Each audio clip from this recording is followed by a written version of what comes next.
be precise, the Lord is up to something sovereign and great.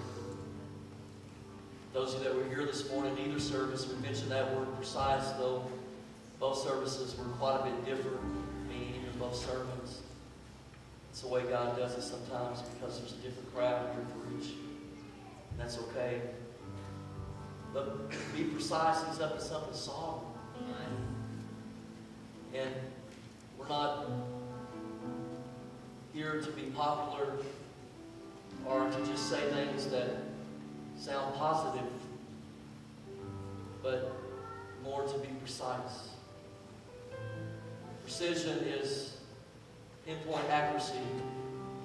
That's what we want.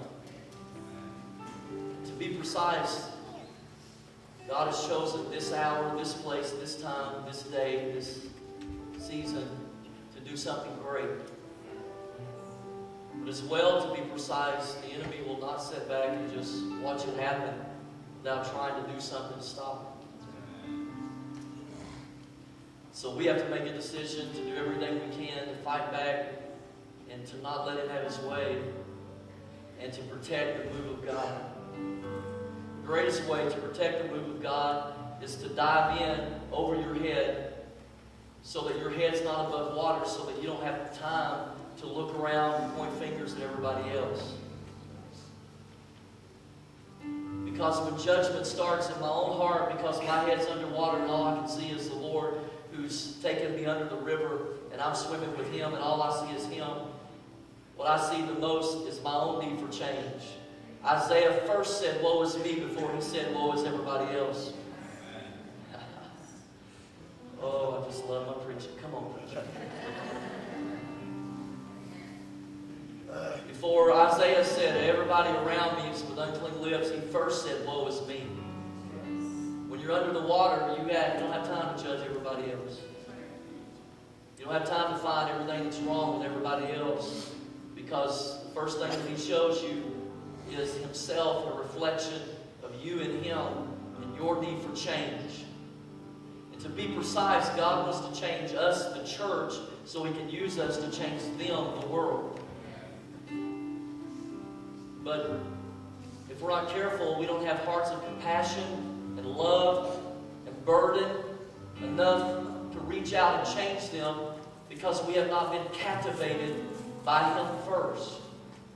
And so out of religious duty, we say we're the church who must win the lost, but it's not out of passionate hearts who have been transformed through conviction and through allowing God to deal with us on a one-on-one basis. So to be precise, God is asking you, what are you waiting for? Why won't you jump in the river? What is keeping you back? What are you holding back for?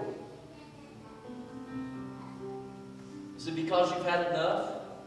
God isn't interested so much in what you've had. He wants to know what you have. What do you have? Do you have a fire from God? Are you burning? Are you passionate about the lost? Do you wake up at night, God, does He wake you up crying out and praying for the lost? Is God causing you to dream about hell, the reality that people are falling into the pit? Are you passionate about the fact that unless your life is given for the purpose of loving God with all of your heart, mind, soul, and strength, that you are not truly fulfilling your call?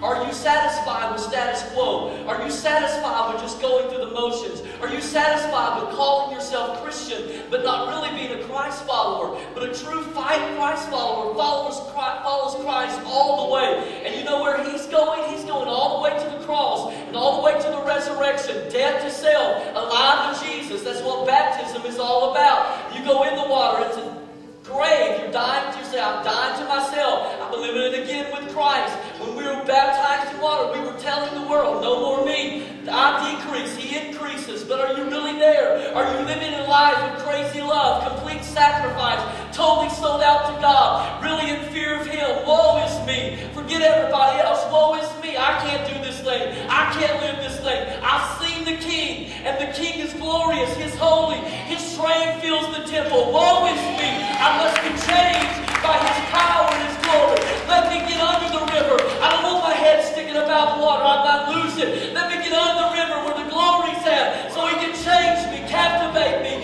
Let me be all that He wants me to be, because I don't want to be get there and He say, I never knew you. I don't want to get there and find out I really wasn't right. I want to be so deep under the water that He completely possesses my life and takes all of me. He's decided He's coming in this hour to deal with a lukewarm church that will no longer be lukewarm, but red hot for Jesus. And there will be no question about it. No one will have to wonder, is she lukewarm or red hot? Is he lukewarm? Nobody else will have to judge you. You will already have allowed God to help you judge yourself.